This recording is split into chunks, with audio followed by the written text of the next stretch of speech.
Good morning friends, उम्मीद है आप सभी अच्छे होंगे, बेहतर होंगे, अच्छा कर रहे होंगे। और मैं भी आज अपने रूटीन के साथ स्टूडियो पहुंच गई हूं। कल मेरा ऑफ था, फ्राइडे मैं आमतौर पे ऑफ लेती हूं और आज एक बार फिर से सेम रूटीन। तो 2 घंटे की बुलेटिन के बाद मैं जा रही हूँ कुछ खाने के लिए, मुझे भूख लगी है।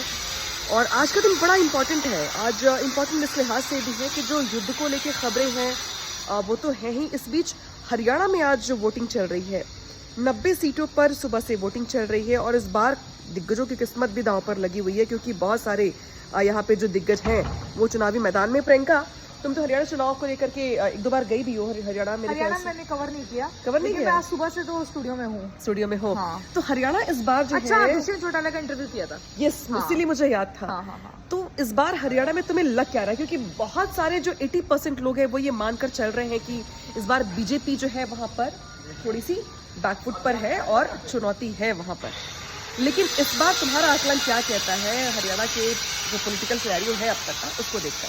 देखो, मुझे लगता है बीजेपी का मानना है कि वो हैट्रिक लगाएगी, which is next to impossible. BJP का ये भी कहना है कि जो केंद्र में जिसकी सरकार होती है उसी की राज्य में भी आती है।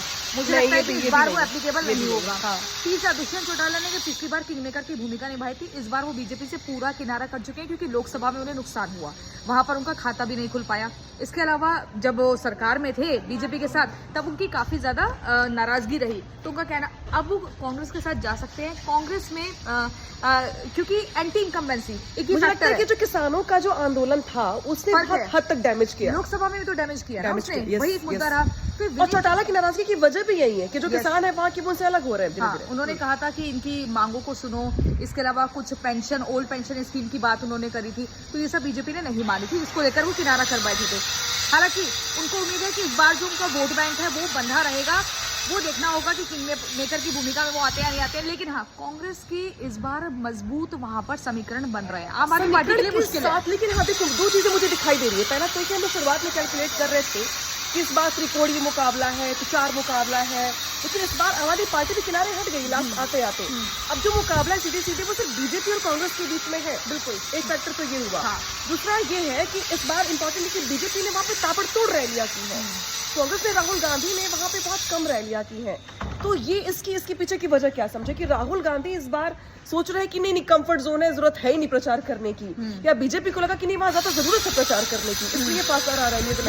इंटरनल इनका सर्वे है, उस सर्वे में इनको पता लग चुका है दिनेश फोगाट भी एक फैक्टर होगा जो कांग्रेस को फायदा दे सकता है। किसानों का मुद्दा भी कांग्रेस को ही फायदा देगा।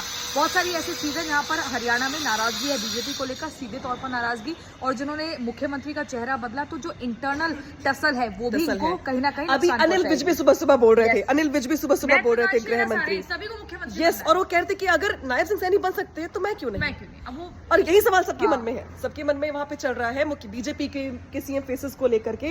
लेकिन इस बीच जो हरियाणा में चुनाव है, जो दंगल है, उसके नतीजे आएंगे 8 अक्टूबर को। नजर बना के रखिए आप भी, हम भी नजर बना के रखे हुए हैं। सुबह से लगातार नॉन स्टॉप बुलेटिन चल रहे हैं हरियाणा चुनाव को लेकर। इस बीच अब वक्त है ब्रेक का। प्रियंका, बिल्कुल एक ब्रेक के लिए हम रुक रहे हैं, फौरन लौटेंगे। स्टे ट्यून्ड, हमारे साथ जुड़े रहिए। जरूर जुड़े रहिए। और फिलहाल जा रहे हैं हम ब्रेक पर।